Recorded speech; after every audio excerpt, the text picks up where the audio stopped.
Hello and welcome to Junipergracetube number 8. Woohoo! I've been gone a little while, but I'm back and welcome to my kitchen. I hope you have a wonderful beverage with you. Today I am sporting another not coffee beverage, but it's a wonderful, beautiful, sunny day, so I thought I would, keep hydrated. I have a new story. Well, not new. It's actually quite old. I have a good story for you today. I think that you will love it. I went thrift shopping on my day off and found a bunch of things from my childhood, even though I've had this book for a while. I just thought, let's go back to Juniper Grace's childhood for a few minutes. So here is Henry's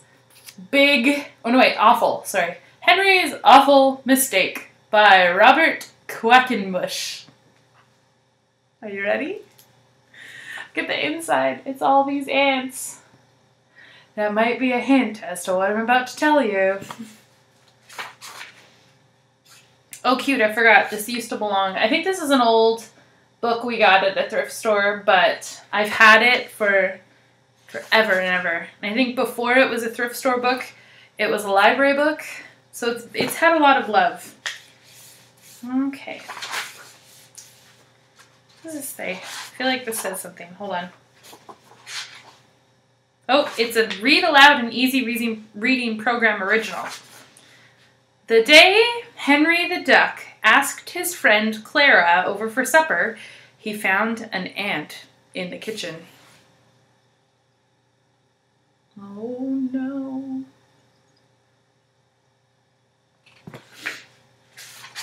Henry was worried that Clara would see the ant. She might think his house was not clean. The ant had to go. Side note, we went to my mom's house for dinner for her birthday this weekend. And my mom taught grade 1 and 2 for about 35 years. And I gave her a book. And it had all to do with Winston Churchill and his paintings, because he was a painter. Which I didn't know until I found this book. So she pulls out the book and she's just like, oh, this beautiful, you should see this. And so she holds it up and she does this across the table so everyone can see it. And I'm like, wow. I was like, Mom, do that again. She's like, what? I said, show us the book again. And so she flips it over and she swings it across like this and swings it across. And it was the perfect speed, the perfect, like her fingers were in the right place so they didn't block anything. And I was like, yep, you were a grade 1 teacher for 35 years, you can tell. Anyways, back to our story. So Henry was afraid that Clara would find the ant and think that Henry's house was not dirty, or not clean, was dirty. Henry reached for a can of ant spray, but he didn't want to spray near the food he was cooking, so he chased the ant with a frying pan. Dun, dun. Oh, it's spelled covered. See, I am not my mom. Henry ran around the kitchen chasing after the ant, but the ant got away and hid behind the stove. Oh no! Not the stove. Whoops, who am I showing this to?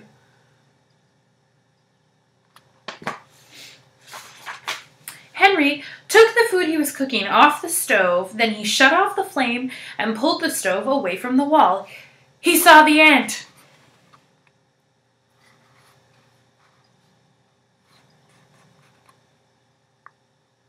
Can you see the ant? I can see the ant. The ant saw Henry and ran into a small crack in the wall. Henry went and got a hammer. Because that is a logical solution. When in doubt, get a hammer. Oh no, I wonder what's going to happen. Henry pounded a big hole in the wall where the crack was, but he couldn't find the ant, so he kept on pounding. Oh dear. My mom would be so upset, and so would my husband if I did this. The hole got bigger and bigger. At last, Henry saw the ant sitting on a pipe inside the wall. Oh no. no. Can you see the ant sitting on the pipe? Oh dear. Oh dear, oh dear. Henry aimed the hammer at the ant and missed. The blow of the hammer broke the pipe.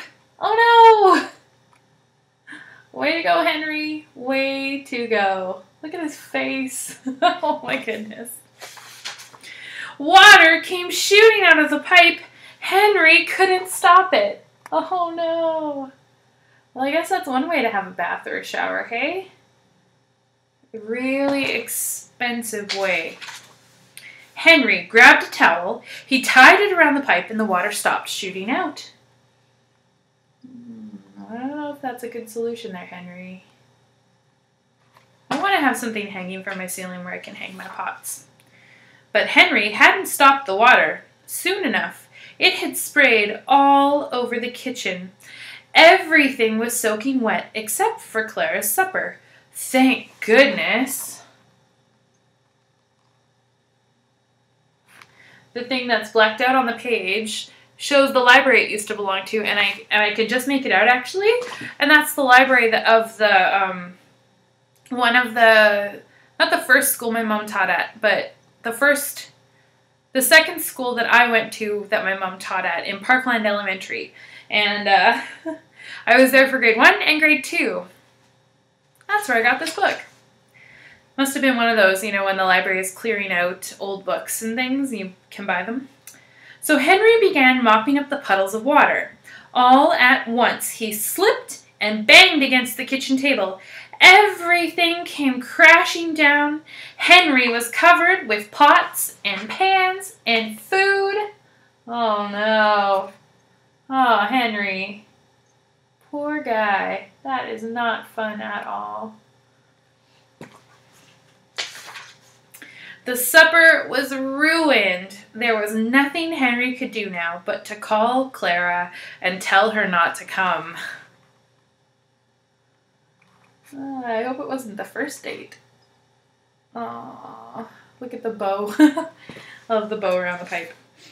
Oh dear. Oh, uh-oh. While Henry was talking on the telephone, the towel came loose from the pipe.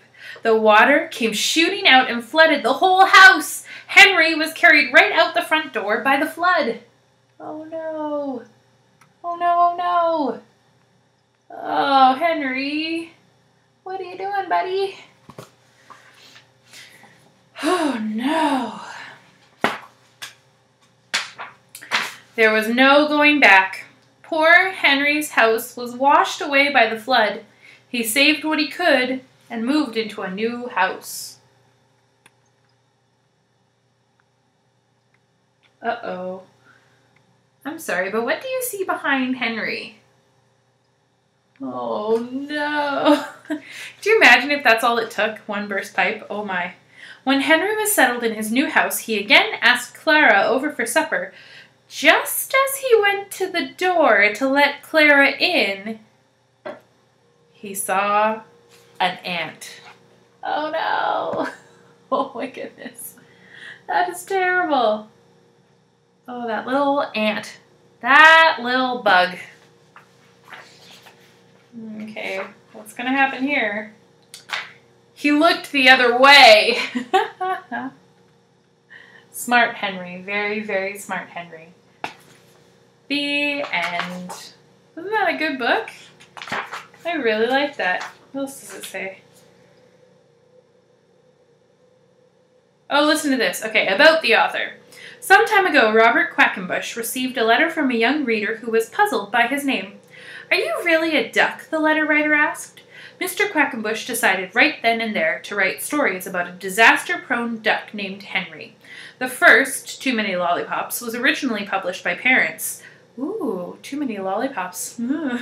Henry's awful mistake is the latest tale of Henry's mishaps and how he deals with them. Oh, that's so funny. And then on the back of the book, the ant. Good story. Snaps for the good story. Okay, so, all right, we're going to attempt to do something. while podcasting, except I just dropped a couple stitches. Welcome here to JuniperGracetube number 8. 8, guys. I have never actually knit on a podcast. And I always kind of watch some of the people that are knitting, and I'm a little bit like, ooh, I would like to do that. So I decided to challenge myself, and I am working on I don't know if you ever listened to, I keep calling her Auntie Paula in my head. If you ever listen to Knitting Pipeline, it's a wonderful, wonderful audio podcast by the lovely Paula EF, and she talks in one of her episodes, and I cannot for the life of me remember which one. She talks about something called the concept of comfort knitting, and how, knitters are supposed to knit through everything, and but usually there's something that people kind of go back to over and over again. For some people it's sweaters, for a lot of people it's socks, some people it's a particular pattern, and I've discovered that for me it really is a particular pattern. It is the striped study shawl right here. This is the third or fourth one that I've knit since I discovered the pattern, maybe about 2 years now, 2 years ago. Not quite, no, about a year and a half ago. So I always have one on the needles. I made one as a thank you gift and enjoyed knitting it so much that when I was done, I cast on another one because I wanted one for myself, and I ended up giving that one away as well. And so then I cast on this one because, again, I still didn't have one for myself, and it felt empty not having one on my needles and in my, kind of to grab and go and work on. So this is my kind of, potato chip knitting. It's all kind of tangled up because I've not even done a row right now, so I can't just spread open the needles. But it's an asymmetrical triangular shawl where it alternates between the two colors. On the one side of the center, whoops, don't drop the stitches. On the one side of the center, it's a shorter side, so the stripes, because you use short rows, I think I can tell you that without giving too much away, but using short rows, one side has thinner stripes and one side is longer and has thicker stripes, and they are the most cozy, big, bundle up comfort shawls around. Like when I knit my first one, I ended up wearing it for about a week before I gave it away because I liked it so much. So yeah, so I'm going to attempt to knit while I chat with you, and you will discover some things about me and how I go about my knitting. I guess I should tell you who I am for those of you that are brand new. Even if you're returning, just in case you forgot, I am Juniper Grace. You can find me on Instagram as Juniper Grace. You can find me on Ravelry as Juniper Grace. You can find our group for the podcast, JuniperGracetube, on Ravelry. And for some reason, well, no, not for some reason, I got Twitter before I got anything else, and I didn't know my thing, who I was, so I just made it G-Raceface, G-E-E Raceface. But if you follow me on Instagram, you will see the exact same thing that I put on Twitter, because my Instagram is linked to my Twitter. Woohoo! But I'm so glad you're here. Have you got your coffee? Are you ready to sit down and talk about some knitting? I know it's been a while. It's been a while. Life gets crazy. It just does. And so I will podcast when I can because I love you and I don't want to leave you alone too long. And I miss you, and it's been too long. So here I am. You'll notice behind me, our little postcard wall is growing. Yay! Oh, I have to put back the inconvenience postcard. Okay, so for those of you that are just joining us, this is a brand new, wonderful thing. Well, not so brand new. It's been going on for about a month-ish of filling my wall with postcards from around the world, from junipers around the world. So far, I actually wrote it down so that I can give shout-outs. I have received, I believe, 9 cards. I got a Sunshine Coast postcard from Doreen. I got a Covered Bridges of New Hampshire postcard from Penny. Celebration of Illumination from Miss Julie, which is really looks so much fun. Jan, Twinset Jan, sent me an Amish country postcard. Ha ha! I love it. That's so cool. I got a New Jersey postcard from you did this on purpose. Seashore Sharon, tongue twister. And it had Harry Potter stamps. I actually put that one following my finger, moving this way, up. I put that one backwards because I just want to look at the stamps all the time. There's Luna Lovegood and Ginny Weasley and Hagrid. That's so cool. American stamps are so cool. I also have a King Neptune statue postcard from Virginia Beach from Erin, 19 Vesper Street, and a Paradise Valley card, but as good as a postcard, from Miss Janine. I've got one from Oxford from Coralie, and my mom brought me one back from her trip to Arizona. She brought me Coffee Pot Mountain. So it's these big red rocks that look like an old percolator coffee machine. Isn't that great? So thank you, and if there's anyone else that wants to contribute to the wonderful postcard wall and share a little bit of where you're from, you can just personal message me on Ravelry, and I can send you my address, and I will happily put it up there and give you a little shout out when I get the postcard from you. I looked at the Ravelry group, and remember how I've been talking about how as soon as we hit 290 members, we'll do a giveaway for something from my stash, because I'm 29 years old, and 290 is close to 29. It has the right numbers in it. And that's what I was thinking, just to celebrate the growth of Junipergracetube. So, we have, when I checked today, 287 members. We are 3 people away. So if you have not joined, you better rush over to Ravelry and join. Because as soon as we hit 290, well, as soon as I realized that we hit 290, let's be honest here, sometimes I'm really busy and I can't always check Ravelry. And actually, I have to sit down and just say hello to everybody. Please, please know that I read every single comment and I read every single hello. Half the time is on my phone when I'm kind of bustling back and forth from things, so I don't have a chance to sit down and respond. But I think happy, wonderful thoughts as soon as you do, and I'm so thankful, and I love hearing your voice, and I love some of the threads some people have started in the chat, like chat threads. I love it. It's great. Please keep doing it. Just because I'm not so good at responding all the time doesn't mean that you can't keep doing it. Cool. So yes, 287 members. If like 3 of you right now pause, go to Ravelry, join the group, come back, there will be a giveaway really soon. Yeah, so that's the exciting news happening. There's also one other really exciting thing happening that I will give you a teaser for right now, and it is on my arm. Oh no, it's like really, okay, there we go. That's the best angle. Can you see my fake tattoo?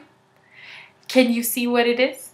This came in a parcel from Miss Stephanie of Space Cadet Yarns, Space Cadet Creations, and there is something cooking in the Space Cadet and Single-Handed Knits kitchen. Well, with Junipergracetube. I have never done a KAL before, a knit-along, K-A-L, knit-along. And I figured, when I was talking to Miss Mal, Emsky Knits, I figured, well, she has a new sweater that I love, that I test knit, and she needs somebody to host a knit-along.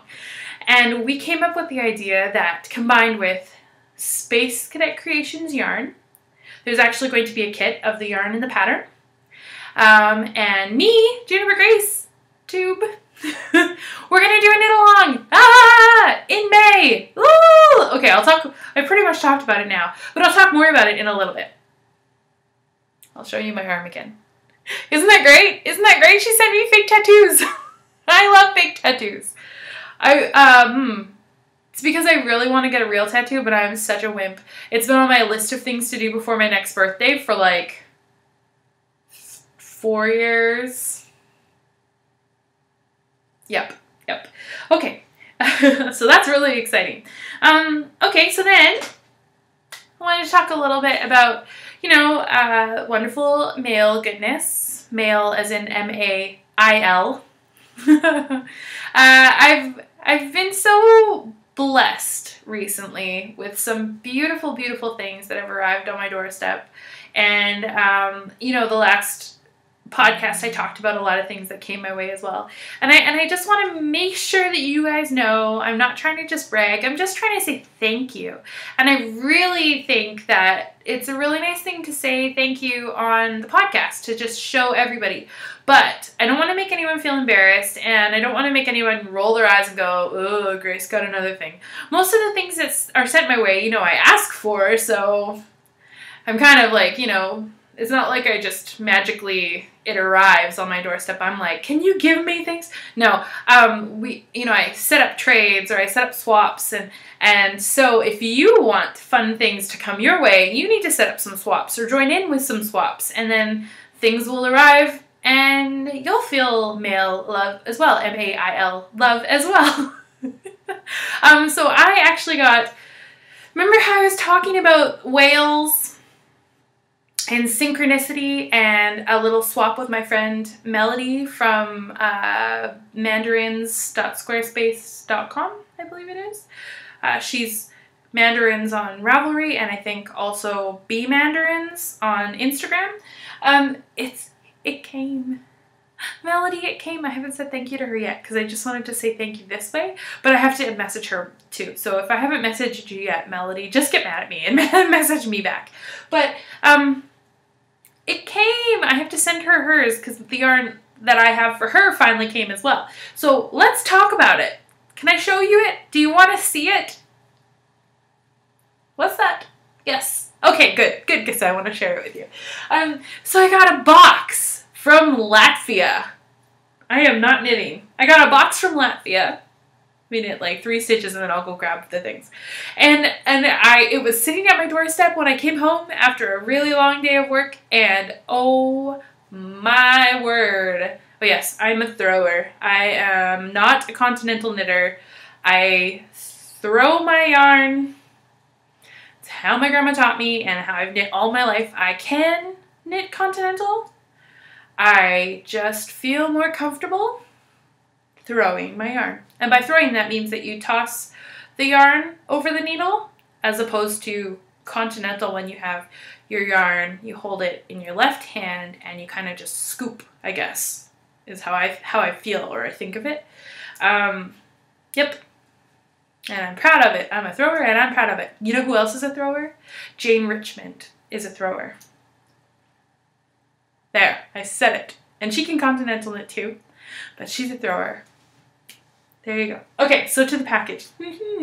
So I opened it up, and you kind of crack it open with the tape, and you pull it open, and it's all brown paper, and I love it. And it had a little note on top. I open up the brown paper, and there were individual brown paper packages tied up with string. Well, and tape. Some string. So perfect. Oh my gosh, it was so exciting. It was like this. Let me reach. It was like this, kind of folded over, and this one says, Heaven on Earth. Enjoy. And inside that little one was the yarn I was telling you about, guys. It's the... Whoa, why can't I hold things straight to the camera? Okay, the Ulysses de Rerum Natura, and it's the Beline Bleu. I cannot speak French at all, even though I'm from Canada, Canada land. It's the Beline Bleu, blah, blah. It's blue whale. Blue whale cut. It looks a little purplier on the screen then. It's actually very more like a dusty navy blue. Like, oh, love it. Okay, I wonder if I hold it in front of something else. Yeah, that's more accurate right there by the window. That kind of blue, less purpley.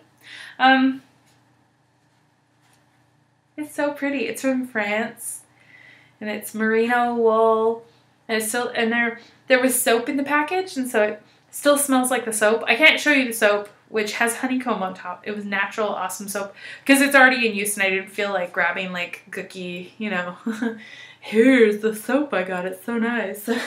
But so she sent me some soap and I opened up the package and it just smelled like honey. It's so sweet and I love honey and I love bees.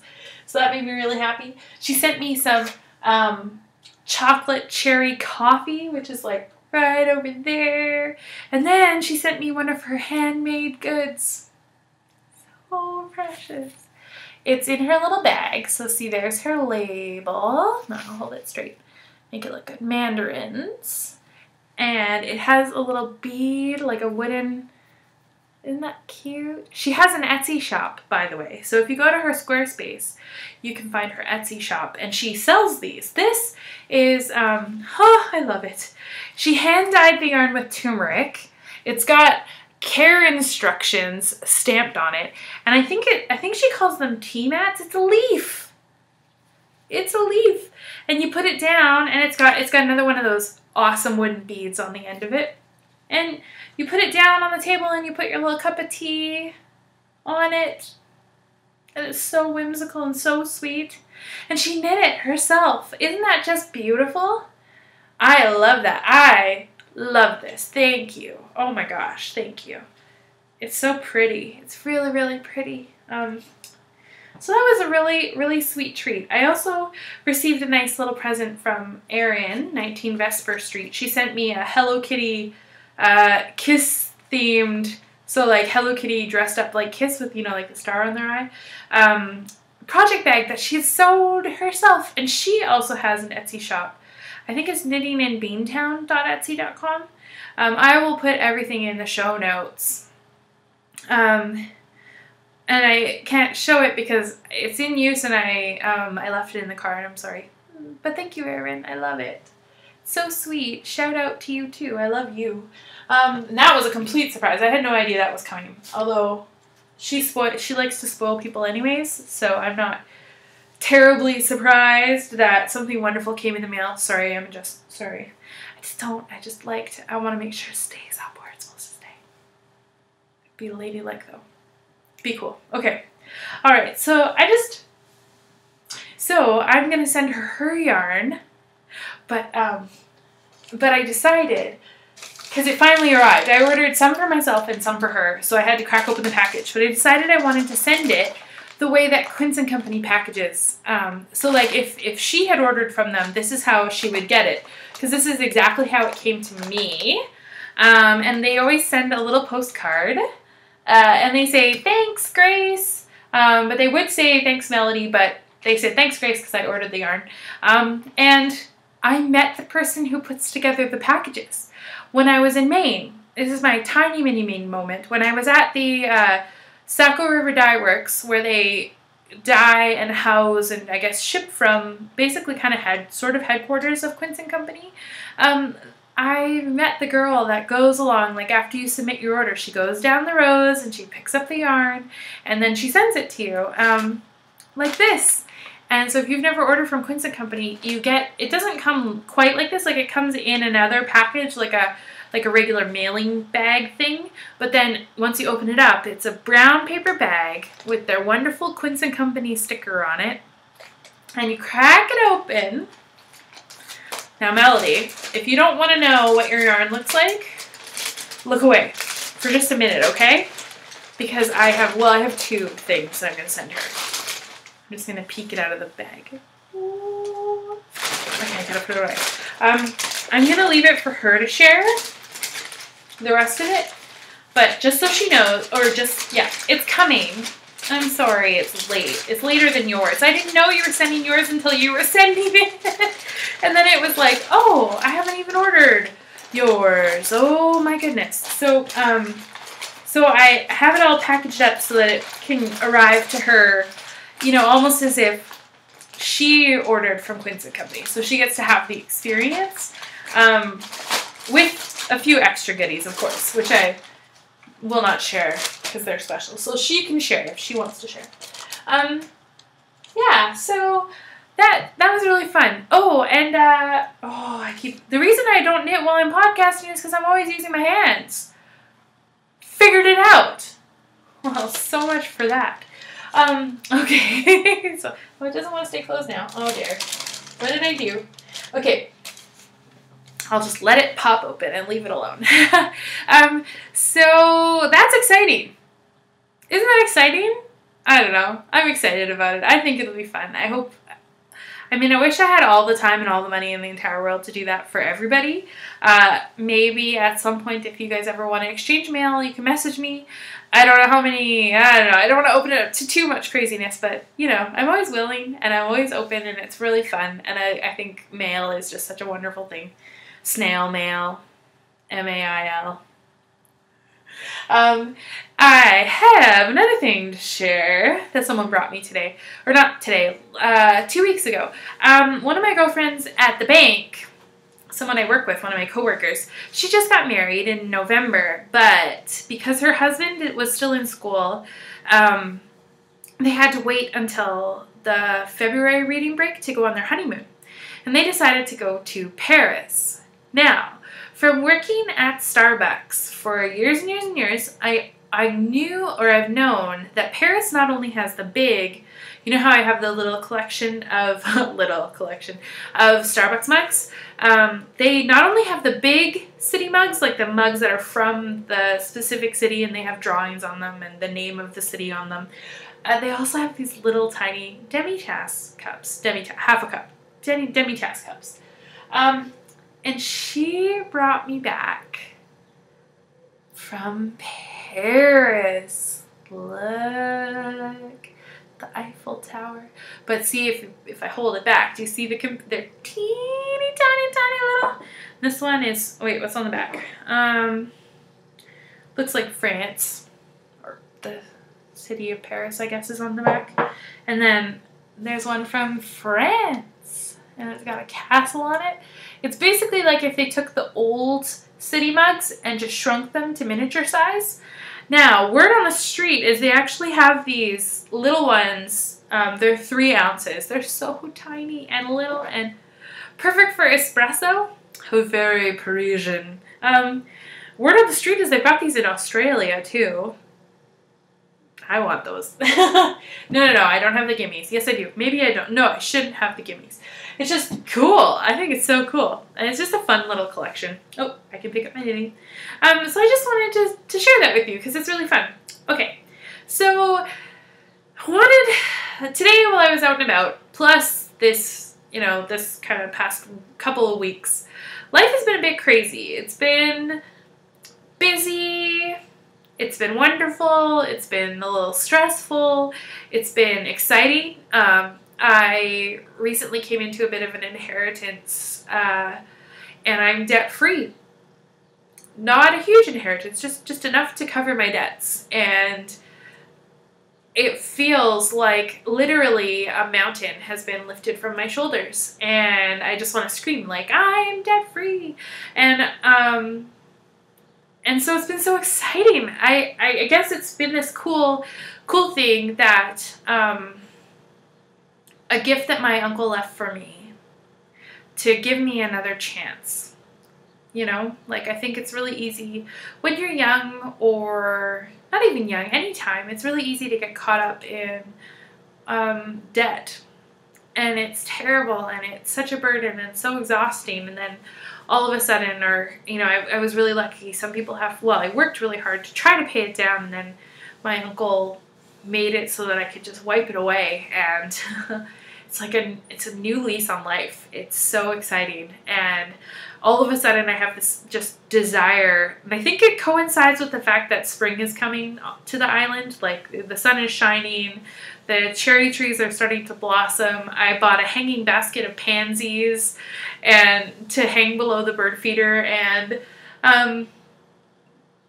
it's just this. I just want to get rid of everything that's excessive. Like I went through my yarn today, I know, and I have been keeping just this big, huge Tupperware bucket full of, like a big bin full of acrylic crappy yarn or leftover bits of yarn from other projects that I'm like, oh, I have to hold on to them and I will use them, and I haven't touched them for like a year and a half since I put them in that big bucket. And I gave it to my mom to take, to go through, to do whatever she wants with it, and then donate the rest of it. I also went through and gave away a bunch of things, like I deep stash dove to the back years, like the way back years, like from probably the 90s still, or like the very early 2000s, like high school when I was knitting. I unearthed some yarn that I've been holding on to forever and gave it to Mom to knit. Some of her girlfriends have been having big grandbabies. Well, no, they haven't been. Their children have been giving them grandchildren, basically. You know what I mean? And Mom is so excited, and she's like, I'm gonna knit them booties, and I'm gonna crochet them little toques, and I want to knit a baby blanket for Maria's granddaughter. And sorry, Mom, I wasn't trying to make fun of you, but it's really cute because she just gets so excited. And so I said, okay, come over. I will. Boy, have I got yarn for you. And you know how I wanted to call this one The Things People Do, this episode, because it's just like the things people do, you know? Like, I finished, which I'll talk about in a few minutes here, I finished my February socks. In February. I didn't Instagram about it. I have to Instagram. But this is how much leftover yarn I have. Oh my gosh, it's a ton of yarn. Now, I do actually have a purpose for this. I want to do... I know you guys are all... Okay, some people are going to groan. Some people are going to laugh maniacally and go, yes, welcome to the dark side. I plan on doing a Hexie Puff blanket. The Beekeeper's Quilt by Tiny Owl Knits, because I've wanted to do it for ages, but I never had leftover sock yarn. We've been over this. Grace never had leftover yarn as far as sock yarn goes, because I was it was hard for me to not use up every inch. But now that I'm doing my one pair of socks a month, I have leftover yarn, like Opal, Vincent Van Gogh, well, Opal yarn. There is so much left over. Like, you could, that's a baby booties right there. But I want to do Hexie Puffs. So, but the thing is, the tendency when you get yarn, even when you've used it, even when you've done what you want with it, and you have leftover bits, there's this like, it's good. You can use it. It costs me money. I can use this. And you hold on to it, and you hold on to it so tight, and you sit there and you're like, no, I can't let go of my yarn. I don't know what to, I'm not doing anything with it, but I can't let go of it. Ooh! And then you get this like, I don't know if it sounds crazy or not, but like an emotional debt. It's like you feel guilty. You feel like you have to do something with the yarn because you paid money. Even if you paid like $2 at the thrift store for this yarn, or somebody gave it to you, or whatever it is, you feel this need. Now, if you're not tracking with me, that's okay. I'm just talking about my own personal stuff. But ever since that like money debt is gone, I've just had this desire to get rid of kind of like emotional debt. And by that I mean I'm taking stock again of all the projects I have on the needles, because it gets overwhelming when you have too many projects on the needles. And I've kind of gotten a little ruthless. I'm like, I'm frogging that and I'm getting rid of the yarn. I'm not gonna come back to it. I didn't enjoy this. That's why I didn't finish it. Or I'm looking at something and I'm like, oh, I forgot I had that. Ooh, I should finish that. And I'm trying to finish them so that I can get them off the needles and only have a couple projects. Because, I mean, I'll never have just one project on the needles. That's not who I am. I am not a monogamous knitter. I'm not good at it. I like having a mindless knit, like potato chip knitting, that I can bring to knit night and knit on and not worry that I have to count anything. I can just knit back and forth. I like having a challenge. I also have, like, endless commissions from my best friends. So those are kind of always... They don't have a deadline, but they're on there. And then it'll shuffle in priority. Maybe a test knit will come up and I'll be like, ooh, I want to do the test knit. So I'll focus on the test knit. But even during the test knit, I have to have something like socks that I can... Plus, I'm challenging myself to knit a pair of socks each month. But all of that said, I feel good. It's scary to let go of a giant tub of acrylic yarn in every color, because I could use those for commissions, blah, blah, blah, blah, blah. Half the time when I get a commission, it's a very specific thing that they want. So stash diving doesn't work because I don't have, like, I already know I don't have what they want. I have to go shopping for the yarn, or I have to, you know, and not always do they want cheap acrylic stuff. And yeah, so I stepped out on a limb. I let go of a lot of yarn today, like probably not necessarily my body weight, because yarn is really light, but like maybe if you put all the balls together and shaped them like me, they would probably be the same size as me. I got rid of a lot of yarn today and let it go to my mom. And Mom, thank you for taking it. And it feels good. It feels good, people. It feels good. I'm not saying you have to do that. No judgment at all. But I got to the point where I had so much yarn that, and it wasn't just all acrylic. I gave away some really nice stuff to Mom too, for her to use, for her to have a nice stash, because she doesn't spend money on herself the way I think she deserves to spend money on herself sometimes, especially for yarn. So I gave her some nice stuff that she can play with that I just wasn't going to use. Just wasn't going to use. Let it go. Let it go. It feels so good. It feels good. So, which leaves room to do other things. So at the end of February was a bit of a crazy month. I think with the weather, it got really gloomy. It actually snowed. It rained a lot. I don't know. I feel like I always kind of get the February blues. Work got a little bit stressful. I'm still trying really hard to get used to my job, but there's lots of things to learn, and it just got a little, I let it get me down, whereas I shouldn't have, I don't think, but it happens, you know, and you have to kind of, it's like you get knocked down and you have to get back up and move forward. And so I've gotten back up and I moved forward, but it's that process of doing that. And so the podcast kind of went to the wayside a little bit, and same with keeping on top of Ravelry group. I'm sorry. But I've always been here, and some exciting things did happen. I knew that February, like, I know that traditionally February is a weird month for me. So, and I kind of felt like, oh gosh, there's been so much learning. I just need a vacation. Like, I need to purposely schedule a week off that's just mine, and there's no work, and it's all just days off. And so I took the last week of February as a week off. And I went, oh, I'm not talking with my hands. I can totally knit. So I went all over the place, actually. The first part of the week, I actually had a cold.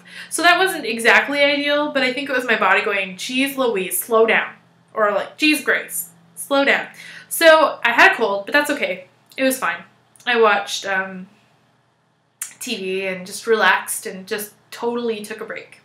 Then my best friend and I decided to go overnight to this beautiful little island called Salt Spring Island. And it's very close to Vancouver Island, but it is its own island. And it is where the hippies live. It's where the fairies live. I remember the first time I ever went, you have to take a little ferry. You have to pay to get onto the island, but you don't have to pay to get off. So you just pay one ferry ticket instead of two, and I guess the one covers both ways.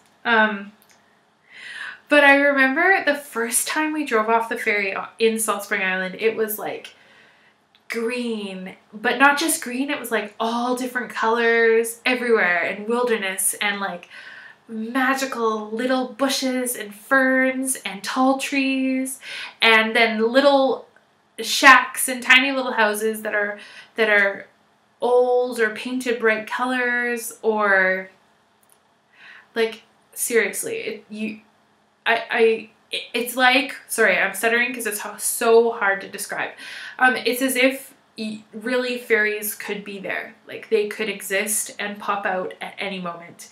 The people there look like elves. Like, they're willowy. Well, not everyone, but I mean, there's willowy hippies that wear hemp clothing and have dreadlocks, and everything's like organic this and that. And there's yarn shops and sheep. There's sheep on the island. And usually we go just for the day to go to the Saturday market, because the Saturday market is like traveling to the hippie land for one day. And it's really fun and I love it. But this time we decided, we're like, nope, let's go to the island overnight and stay at a little bed and breakfast. So my best friend and I, we stayed in this cute, adorable little cabin with we had to share a bed. I was like, stay on your side. But it was so cute, and it was at an artist gallery, and so there was art in the cabin, and then even like the coffee table was an art piece, and the it was so cool. Somebody had like burnt the ends of the legs, and that was the art of the table, and it was painted like bright orange, but the tips like of two of the legs or all of the legs were burnt. So I was like, I don't know how this is structurally integral, so I will possibly not put much on that table. I definitely will not sit on it. Not that you sit on coffee tables, but you know what I mean? I was just kind of like, okay, all right. I see where you're coming from. And it had just snowed and snowed and snowed and snowed. We got snow for about 2 days, but there's something about Victoria, it just doesn't stick. It maybe stays for a day and then it melts, right? They had 2 to 3 feet of snow and it stayed. And they're this tiny little island, and so we went right at the perfect time. We went right after, like about a day after the snow. There had been a break in the gloomy weather. It was bright sunshine, but it was like 50-50 as to which people, like which businesses were open, because a bunch of businesses just closed their doors and because they couldn't make it in, because they had like one snowplow for the whole island, and only the main roads got plowed the first day, and then the secondary roads, most of them didn't even get touched or weren't touched till the second day of like after the snow. So when we first got there, the yarn shop wasn't open, and I was like, no, both of the yarn shops I wanted to go to. There's 2. And they weren't open, and I was so upset, but I was like, it's okay, I don't have to be upset. We have tomorrow. So I got on Facebook at the hotel, or the bed and breakfast, and I was like, are you going to be open? She's like, yes. I was just stuck I live up on a mountain, and I was stuck because there's 2 feet of snow, and I can't get down. So she made it the next day, and we had a wonderful discussion, and it was so good to see her. Hi, Pat, if you're watching. Hi. And somewhere along the way, I picked up a book, because I've been watching podcasts, and I used to spin a bunch with a spindle, drop spindle, spin wool. I also have a big wheel that now I'm trying to remember what she told me it was. Scotch tension? I don't know. Double drive? No, not double drive. I don't know. I can't remember what she told me. But I picked up this book that was called Respect the Spindle. And it's all about drop spindle spinning. I mean, I like my spinning wheel, but I really, like, my first love is drop spindle, because that's what I always spun on. And she had a bunch of beautiful fiber, and I kind of just was like, I've been thinking about it for a little while. I want to get back to spinning. So, I picked up this gorgeous wool. I don't know if you're picking up all the colors. The blue there is actually more of like a greeny blue, and it's yellow on the tip. And see, here's my singles spun. I'm very much out of practice, so they're kind of uneven, but I don't care. That's fine. It makes it look beautiful. Now I can't even remember the yarn. Or the fiber, like what sheep it is. It's not Corriedale, but it starts with a C, I believe. It's one I've heard of. But anyway, it's so soft. It's kind of soft like merino, but not as soft as merino, but soft. It's really soft. So the colorway is called Clown Cars, and I think it's Ancient Arts fiber. And I've been spinning. This is my other single. So I have to finish spinning this much, and then I can ply them after I let it rest. I'm back to spinning.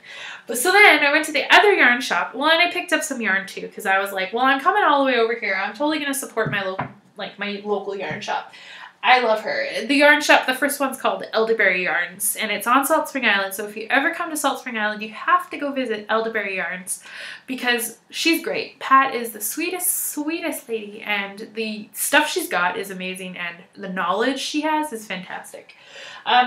Then I went to another one, and oh man, I never remember the name of the second place because it's more of like a quilting shop that does sell yarn, but they're not yarn people, not the same, or fiber people, not the same as Elderberry Yarns. Like, I'm so glad Elderberry Yarn is on Salt Spring, because the other place really only carries like Madeline Tosh, which is great, but it's pretty high end. That's where I got my yarn for my first pair of socks, though. So they had Regia sock yarn. But it's not as diverse as you might wish to have in a yarn shop, because it's not truly a yarn shop. They also have quilting things. But they had fiber, and I did not realize you could buy Malabrigo fiber. What? I know about Malabrigo yarn. I love Rasta, is like one of my favorite yarns. So look at that green. Oh my gosh. This is Salt Spring Island, my friends. This color combination. Oh, it's not warm enough on the computer screen, but it is so beautiful. So, well, I'm totally gonna spin this after I spin that. I guess I'm back on a spinning kick. So I've been doing that lately. Like I said, I did finish my February socks. These are the January socks, and they have gotten a lot of, like, a ton of wear, and I've blocked them. I've even defuzzed them already, but so far I'm super happy because I think I'm hard on my feet, or I'm hard on shoes, or I don't know, but the socks, like, absolutely no sign of wear anywhere aside from just like a bit of fuzzing around the heel and toes, but I used my handy dandy little lint shaver and got rid of it. Then, and that's the Regia, and I cannot remember the colorway. But then my February yarn was the Opal Vincent van Gogh Sunflower colorway. And these need to be blocked, so I apologize. I haven't even blocked them. Like I said, it's been so crazy. I did finish these the last day of February after my trip to Salt Spring with my best friend.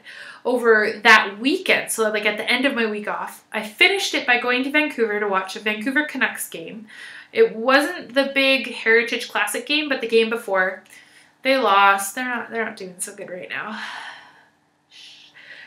My husband doesn't like it. It's kind of upsetting. But it was really fun, and I wasn't allowed to knit at the hockey game because I was there with my husband. I was there for him. It was his Christmas present. I bought the tickets. So afterwards, I told him, okay, I won't knit at the hockey game. I'll be there. I will eat a hot dog and cheer and be there for you. But then, when we get back to the hotel, I need I need an hour, because I was right at, like, I had this much of the toe left. I was like, I have to finish these February socks. I have to, or they won't be done. See, that's better. It was like literally like an hour, maybe half an hour worth of work. So I stayed up, and I actually finished before midnight. Bam! February socks. I used the same size needles, so 2.5 millimeter needles, which I just used the exact same yarn, or exact same needles, and Susan B. Anderson's sock pattern. Again, I just modified. The only thing I modified is I cast on 72 stitches to start the cuff. It's a cuff down pattern. I cast on 72 stitches to start the cuff, and then I lowered it down to 68 for the body and the rest. So, and they fit like a dream. I haven't actually worn them much. I just haven't been in the right headspace, which leads me to, so I got the Hedwig yarn as a wonderful, wonderful gift, and I bought.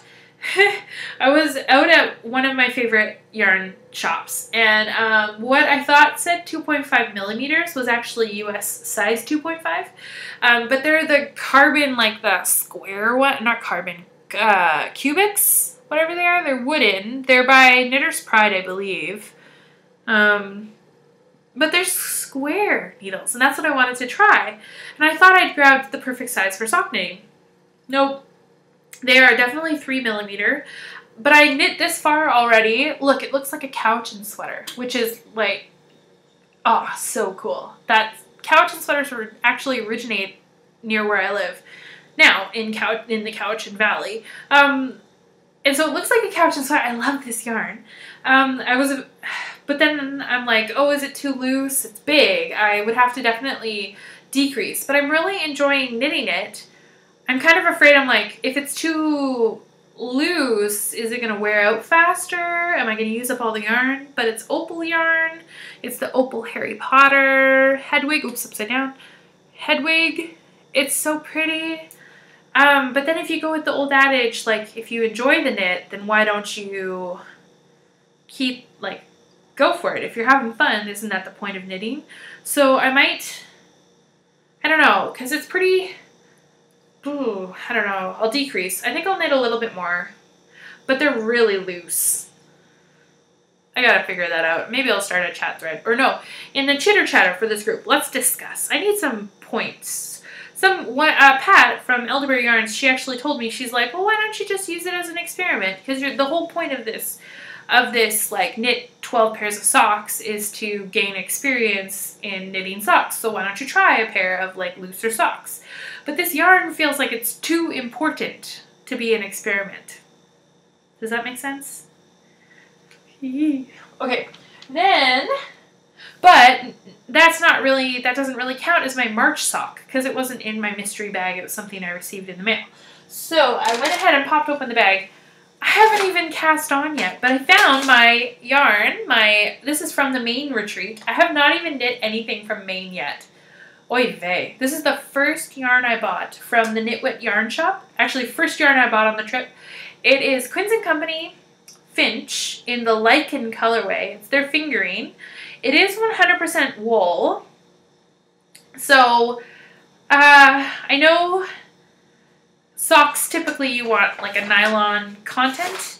So I have some nylon yarn or elasticy yarn I might add to the cuffs and maybe something else to reinforce the heel. But I'm going to knit the Hermione Everyday socks. And I need to get going because I have not even touched that yet. Ooh. But it's okay. It's not the end of the world. Oh, in the back I was going to show you guys. I have... When I went thrift shopping today, I still, unlike a lot of people, I actually still have a VHS player, like an actual, you know, I do. And so I found, it's awesome because thrift shops, everybody's thrifting their videos because they don't want them anymore because no one has a VHS player, but hello, Parent Trap, the original. So awesome. I showed my mom because she came over today to get the yarn. I was like, Mom, look what I got. And she's like, that was your favorite movie growing up. And I was like, yeah, I know. So I got that. And then I also scored The Sword in the Stone. The Sword in the Stone. Look, it's Mad Madam Mim. That's actually my aunt's, sorry, Auntie Meryl, if I'm outing you, but her email address alludes to Mad Madam Mim, which just makes me really happy. Oh, and then... I totally strayed from my notes. Classic Grace. But I am talking about everything. Oh, another thing I've been working on is my Molly Weasley shawl, my Magic Cake Ruffle shawl. Let me dig it out here. Apparently I have another pair of needles stuck in there somehow. Okay, so for a while I really didn't get any progress done because I had finished something and then ripped it out because I didn't like it. And then I ended up removing one of the colors because I just didn't like it. But so I did the pink twice because I changed the texture pattern for the pink. And then, no, not the pink. There was an orangey pink and I didn't like the orangey pink transitioning to this color. So I have now gotten rid of the orangey pink and I've redid this one so that it is stockinette. And then now I'm on to this beautiful blue. And yeah, so my Molly Weasley shawl is still coming. I think even though I was like, oh, I don't need to have a deadline, I think I'm going to try to get it done really soon. Just so that, you know, like the emotional debt of too many projects, I think I need to get it off the needles. So I think once I'm done, I'm actually right about to bind off. I need about another inch, I think, on the border. I don't know, actually. I might bind this one off really, really soon. So I'm almost done this one. And as soon as I've done that one, maybe I'll work on finishing my Molly Weasley shawl so I can wear it for you guys. But then I have another project. See, the problem is I always have more projects I want to do. There's a really adorable pattern on Ravelry that I found a little while ago, and it's called Bee's Knees Fingerless Gloves by Leanne of Prairieesque, I believe it's called. So I really I have this thing with bumblebees right now. I don't know.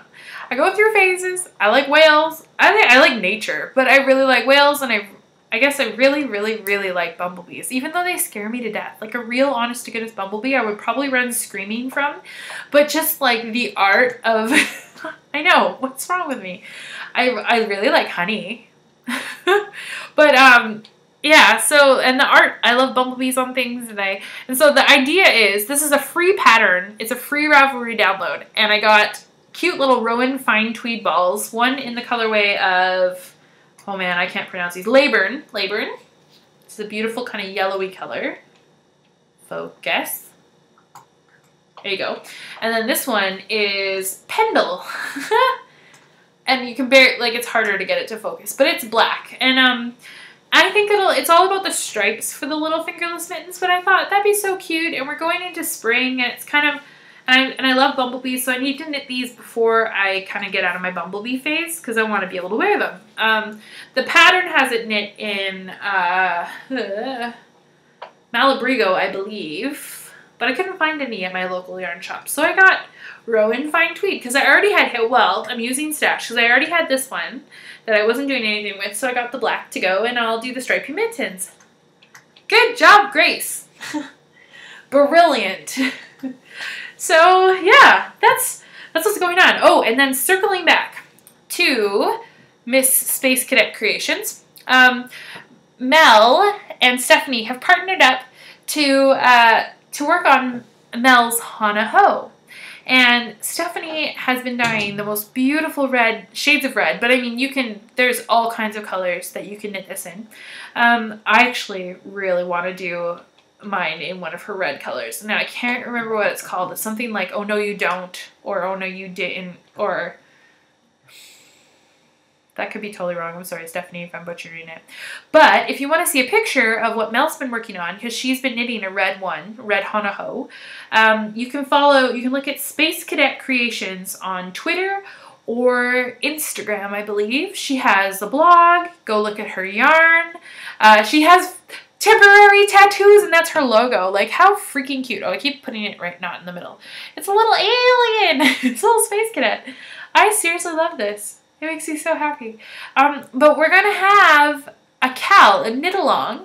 My very first, Juniper Grace's very first ever official knit-along with the Hana Ho in May. So let me know if you're interested, and if, yeah, let's talk. Let's get this rolling. I think this is going to be so much fun. I would love if there is somebody that feels really excited to maybe help me maybe monitor or comment, or, you know, if you're online a lot more than I get to be, if you want to kind of partner with me and just be there to, like, go be like a cheerleader, like, yeah, good job, and I can answer questions, I will for sure be there. But I would love to have somebody that wants to be a cheerleader, like maybe Susan, Rista, 1313, huh? Because you're so good at that. Yeah, I just need, or if you just want to be like Juniper Grace cheerleaders / I guess, what do they call them? Moderators? But not really. Like, I'm not worried about moderation. Like we're okay. We don't have troubles in our group. I just want to make sure that people feel welcomed and loved. And I'm not always able to do that myself, apparently. I'm not perfect. So if anybody wants to help me with that, I would, like, message me and we'll be friends. And yeah, it'd be great. I could send you postcards in the mail as a thank you. But other than that, that's what's happening. Oh, and very last thing. I was thinking, do we want to do, you know how we did the little, like, a few of us did a Valentine's swap? Do we want to do an Easter card swap? I kind of want to do an Easter card swap. I'm going to put a little, I'm going to make a little thread and see how many people are interested, and we'll go from there. And I think we'll each have no more than about 10 or 12 partners, like if there's more people interested. I don't want anyone to feel left out, so I want it to be open to everybody, but I think I'll just give us specific partners where it's like super simple. Well, it's up there. It's like you can choose. If you want to go elaborately and send a gift or something, go ahead. But for the most part, I think it's okay just to send like a card and maybe some stickers or something, just something small, but a little bit of love in the mail. Nothing that takes too long unless you want to put effort in, but no pressure. Do you know what I mean? Know what I mean? So let's do that. I'll put out a thread. I actually bought a stamp, like a rubber stamp, to make Easter cards. So I'm really excited for this. So please don't say no. Please let's like a few of us get into it. I'm sure Heather, Pine Feather, you're in because you make cards for like a living. So it'll be fun. So mark it on your calendars. May, we're gonna have an M-Ski Knits Hanaho knit along with Space Cadet Creations. Yes. And we are going to have Easter cards swap. Easter, something, maybe chocolate. Maybe we should put chocolate in there. It is Easter. No carrots, just chocolate.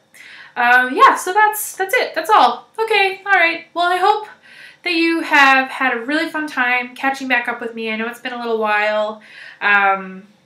It's been really fun to kind of not knit. At least now I know the reason why I don't knit while I am podcasting. But it has been fun to knit a little bit with you. I hope that you got a lot of stuff done. And if you had to take me in a couple chunks, that's totally fine. I'm so glad you made it all the way through. I'm so glad you came back. And if you're brand new, thank you for stopping by. Please go to my Ravelry group, join. We'll have the giveaway. And say hello. Hello. So I guess it is now officially safe to return to your lives as normal. Thank you so much for stopping by. I will see you soon.